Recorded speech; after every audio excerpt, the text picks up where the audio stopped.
All right, all you backtrack badasses, movie nerds, movie geeks who absolutely love filmmaking, we're diving into my top favorite directors of all time. Some of these picks are obvious, some are controversial, and yeah, this was a hard list to make up, I kid you not. So let's get right into it.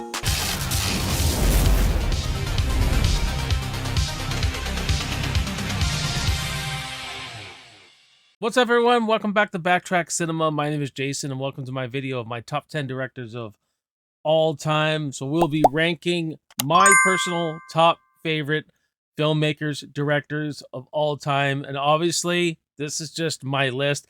This is not the right list. Absolutely not. This is just the people who molded my love for filmmaking, the people that I just love their movies so much. I love their eye. I like their style of directing, all that jazz. But I would love to hear your list. So make sure you let me know in the comments who are your favorite filmmakers, directors, and all that jazz. And I am not doing this alone. I got a great crew with me joining me on this video here. We got Bryan Lomax coming in on this one. We got Clayton from Agesoffilm, and we got Jack Petrie from Jack Petrie Reviews and Rankings. Three awesome dudes. I don't know exactly when everyone's dropping their videos. You may have already watched some of theirs and all that jazz. So watch theirs, come to mine. When you watch mine, go to theirs. Make sure you give them a like. So this will be a start of a little series. So we're doing top 10 directors, top 10 actresses, and top 10 actors each month. So make sure you sub to these guys so you keep up on all the content we got for you guys. So coming at number 10 is John Carpenter. So at one point in my life, he probably would have been my favorite filmmaker. But over the years, as I've matured, just watched a lot more directors and everything like that, he still makes the list. I just feel like, I like a lot of the 80s stuff. There's a point in his career where he just wasn't producing the kind of quality that he once was. Still an influential director to me. Still someone I absolutely love his movies. I really like how he makes his movies feel really big on such low budgets. Like they feel like they're more higher budget sometimes. You know what I mean? But, The Thing is like one of my favorite horror films, one of my favorite films of all time. I like Halloween.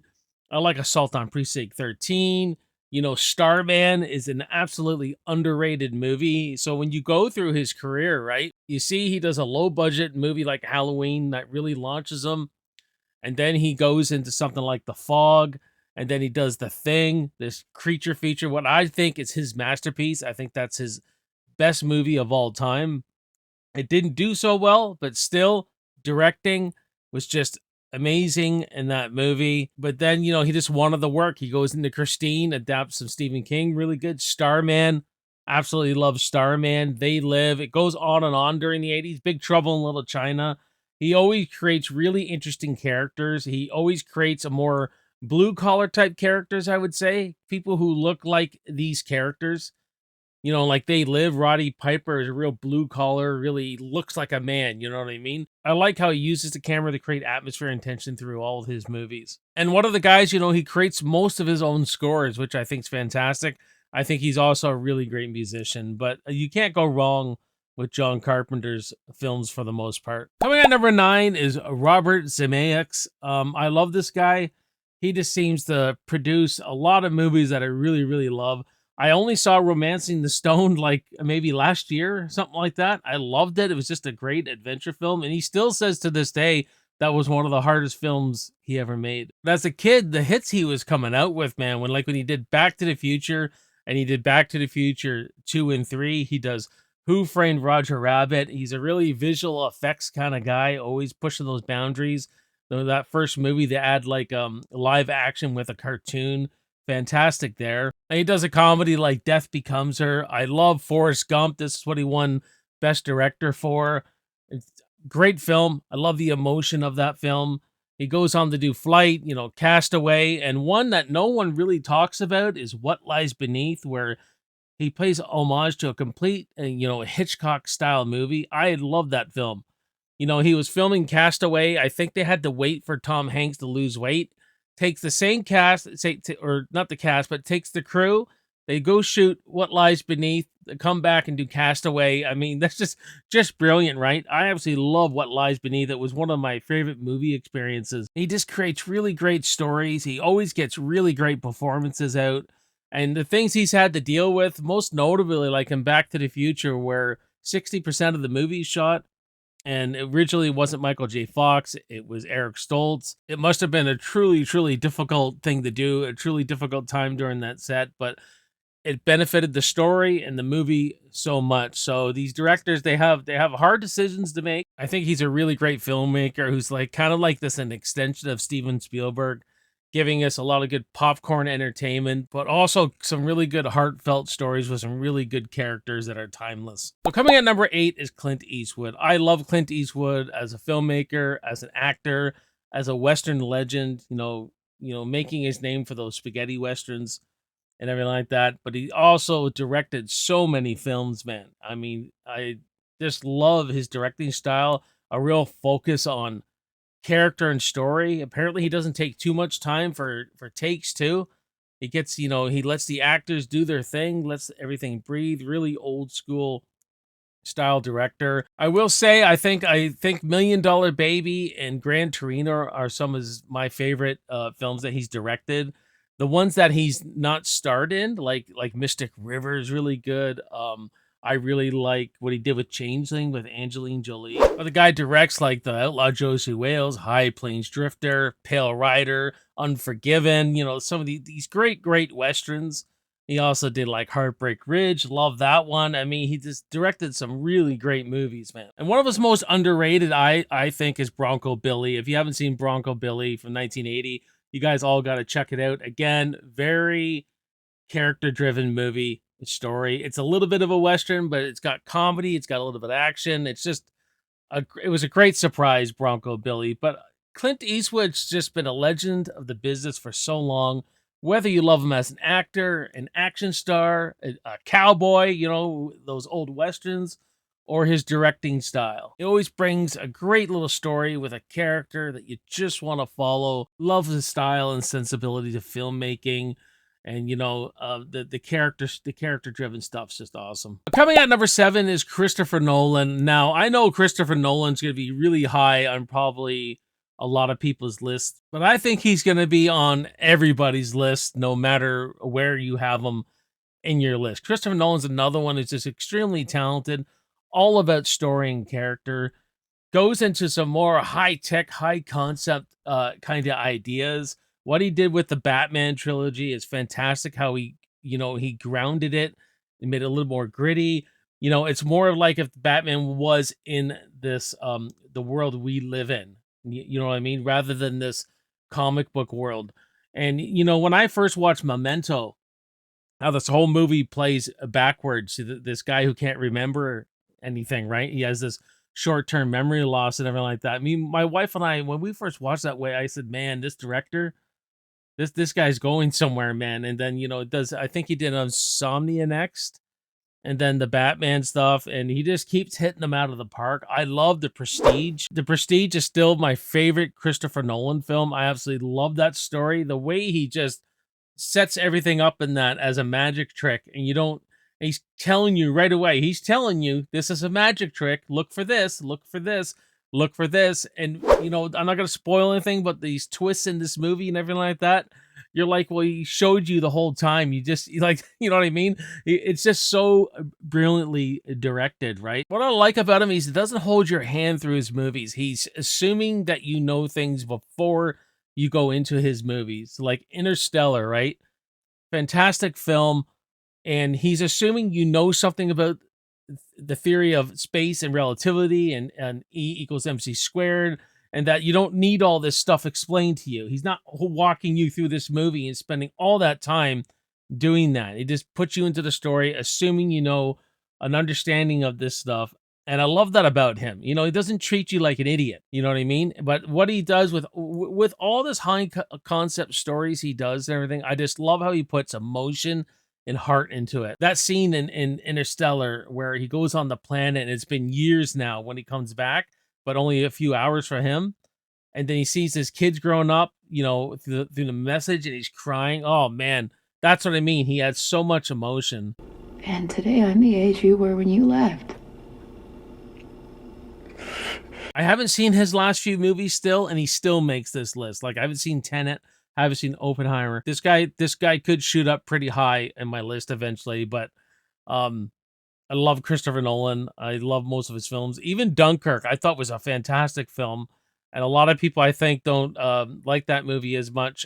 For me, that movie was just a big experience. He can handle sci-fi, high concept. He can handle, period pieces, a little thriller like Memento. Just love this guy. I think he's this fantastic. Coming at number 6 is Ridley Scott. How could you not have Ridley Scott on the list, man? I absolutely love Ridley Scott.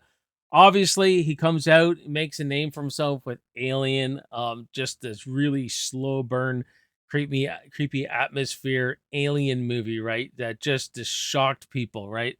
And I do like what he did with Prometheus. I do like what he did with Alien Covenant. I'm a big fan, but he's also very versatile. I mean, I don't know if I can put Ridley Scott in a box. You know what I mean? He does stuff like the Alien franchise, the sci-fi of Blade Runner.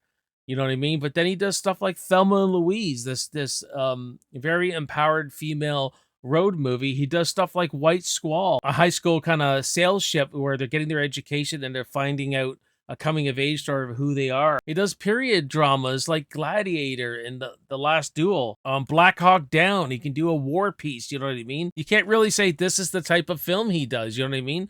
But whenever he does one, he usually hits the mark for me. Not everything has hit the mark for me with Ridley Scott, but I love his films. He seems to have everything figured out when he does a film. You know what I mean? He makes you think too. His science fiction always makes you think.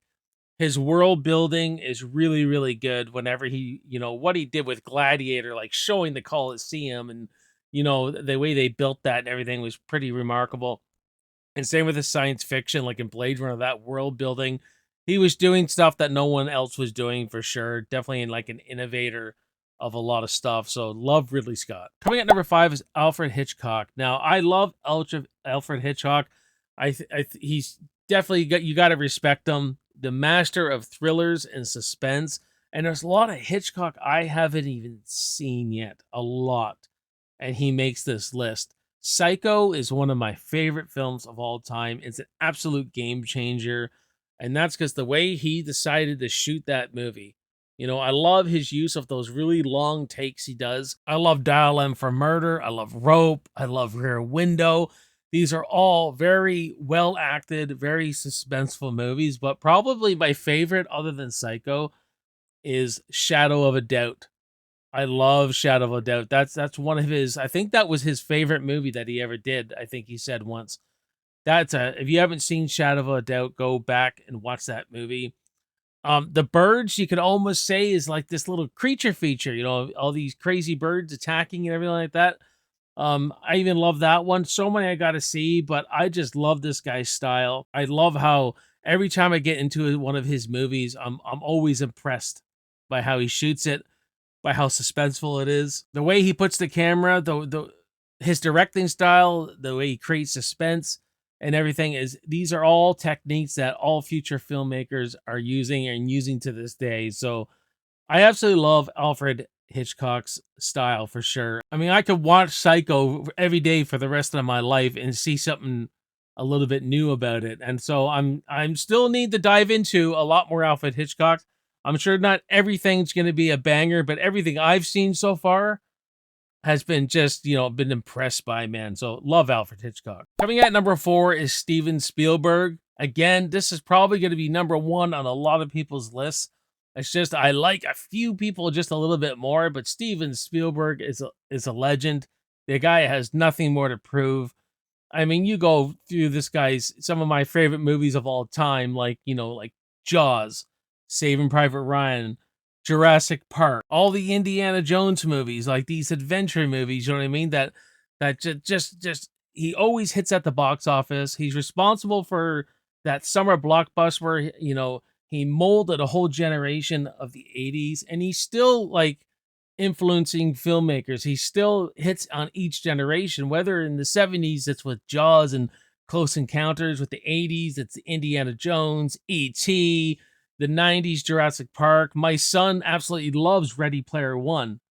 So, you know, my son's 10 years old and he always watches that when he wants to watch a movie. That's one of his favorites. So Spielberg, I just really feel like he knows what the audience wants. He can give you just a good old summer popcorn fun movie, but then he can go right into something like Saving Private Ryan and give you this experience where the tension is so thick and so anxiety induced that you have to take a break watching the movie. Whenever I watch Saving Private Ryan, when like there's a point in the movie, I'm just like, this is too much, man. And I just pause it, you know, get a cup of tea or something and come back and finish watching it. So he can make several different genres. He can make several different styles in movies. He's always pushing, boundaries, you know what I mean? With like Jurassic Park was the first thing, I think the first movie maybe was CGI. Like some of the dinosaurs were CGI, a lot of it was practical. This what he went through with Jaws, how the shark's not working, how he had to think on his feet, went over budget and everything, thought he was going to get fired, made the movie work. It's considered a masterpiece for most people. So, I mean, I don't know what else I can say about Spielberg, really. I mean, I think his name and his filmography speaks for itself, man.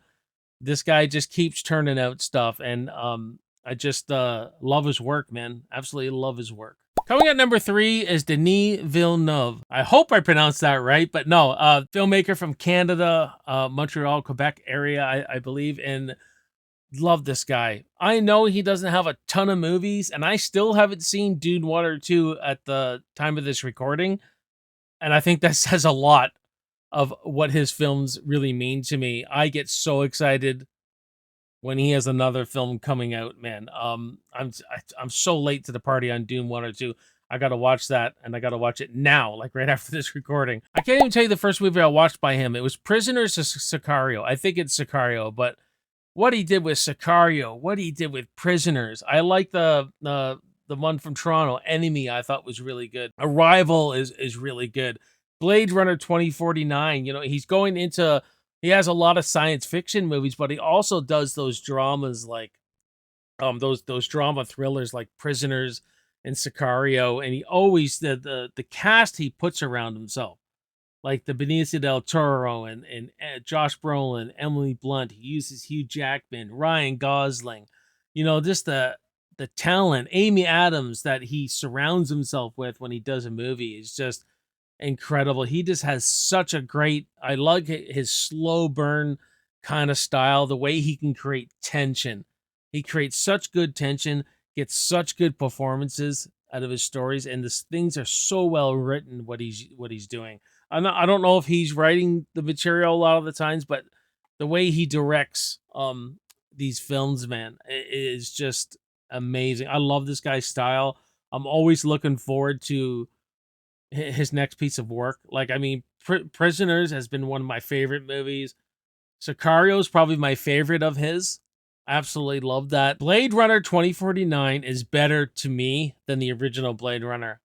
I like that movie a lot more. Again, you know, this guy has a lot more in him, a lot more to say. I could see him doing movies for a very, very long time here. I know there's a third Dune coming out, and after what he has planned after that, man, I just can't wait. But you know, this guy is just a filmmaker that I really, really, really love and I'm really excited for. Coming at number 2 is James Cameron. When I looked at some of my favorite movies, there was like 3 James Cameron movies on the top 30 movies of all time for me. Terminator's a 5-star film. T2's a 5-star film. Aliens is a 5-star film. I love True Lies. I love The Abyss. The Titanic, maybe not for me personally, but it's still a great movie. I like what he did with both Avatar movies. I'm excited for Avatar 3. But this guy just, not only is he a filmmaker, he's an innovator. He builds his own technology. He's borderline like scientist here. You know what I mean? He's even gone all the way down, built submarines to go all the way down, like deep, deep, deep into the ocean. You know what I mean? Always pushing the cameras he's using for Avatar, the techniques he's using, the world building he does is something we're going to be seeing years and years and years and years from now. Terminator 1 and 2 are just such great stories, and it's basically a love story that's across time, you know what I mean? But giving you the action, giving you the thrills and everything, and can be a popcorn movie, you know what I mean? With True Lies, he does a comedy action movie, you know what I mean? With Avatar, he's putting us into a world and letting us stay in that world, soak up that world with his characters and everything. I know a lot of people tend to hate on James Cameron lately. They seem kind of bitter that he's just doing Avatar and that's it. But you know what? I think they're good movies. They're entertaining. You know what I mean? I mean, he's done T1, he's done T2. Would I like to see him come back for another Terminator film as well? Yeah, but you know what? He's doing what he wants to do. Clearly has a passion for this Avatar franchise, right? I mean, and Aliens is like one of my favorite movies of all time. And like how he made his own movie. He didn't copy Ridley Scott. He had his own voice and did his own thing with it. And no one directs action like James Cameron, man. I think. I think he's one of the best at directing action and giving you a story you could really sink your teeth into. Right? So I mean, again, this is a legendary director. James Cameron's just awesome. I just love this guy, part of my childhood. Before I give you my number one, and I don't think you'll believe it, I might get some crap who's at my number one, but here are some honorable mentions that didn't quite make the list, and it was so hard leaving these guys off. But so here are some honorable mentions, and James Mangold, I love this guy. I love what he did with Logan. I love Copland. Ford v Ferrari was like one of his best, man. I really love that movie. James Wan, horror director I really like with The Conjuring, Conjuring 1, Conjuring 2. I love what he did with Death Sentence, what he did with Saw, the Insidious movie. He just is a horror director that I absolutely really like too. Love Matt Reeves. That's another honorable mention. I just didn't put him on the list because I think I just need to see a little bit more. Dawn of the Apes and War of the Apes are some of my favorite movies of all time. The Batman was really good. What he did with Let Me In, the remake, American remake of Let the Right One In, I did enjoy too. But I just think I need to see a lot more, and I hope he does a lot more. Richard Donner, another one, brings Superman to life. You know what I mean? The Lethal Weapon franchise. I mean, this guy's really good too. Just didn't quite make my top 10, and it was really, really, really hard. But coming at number one, my favorite filmmaker of all time right now is Mike Flanagan. Now, I know what you're all going to say. How could this guy, he's only been directing films for, I don't know, 15 years maybe? Something like that. Maybe a little bit longer. I get it. He's more of a modern director, but I just love this guy. I think this guy is just a fantastic filmmaker who's from the school of Stanley Kubrick, and he's from the school of Alfred Hitchcock. I really just like where Flanagan puts the camera, using a negative space. He's always got you, in The Haunting of Hill House, he's always got you looking for ghosts in behind and everything. What he did with, who else could have done a Shining sequel? Like, that would have been just a disaster, doomed for disaster. He comes out and does Dr. Sleep, and he just does an amazing job with the production design, the story. I think it's a better movie than The Shining, personally. Gerald's Game, they said, could not be made. That could not be adapted into a film. It would be too hard. He does it. It's another great film. You know what I mean? What he did with Hush, his kind of like love letter to Halloween. This girl who can't hear, she can't talk, and it's like a home invasion story, and like what you could do with that and what he does with it. He's a great horror director and a writer, but where he sets himself apart from everybody else is the way he handles character. It sucks you in with all the characters, sucks you in with the heart and the emotion. All his horror stuff, it's got so much heart and emotion with it. I still haven't seen The Life of Chuck yet as of recording this, but he's done primarily a horror, and this is supposed to be more of a drama, a feel-good drama, a melancholy kind of drama, and I'm really excited to see it, but it sounds like he's switching modes a little bit, which I think's fantastic. But I think when you add all his TV shows in, like he directs everything in The Haunting of Hill House, everything in Midnight Mass, and and then he directs a few episodes at the Midnight Club, Bly Manor, the Fall of Usher, Fall of the House of Usher. but he's the showrunner of those, and now he's taken on The Exorcist. He's the showrunner for Carrie.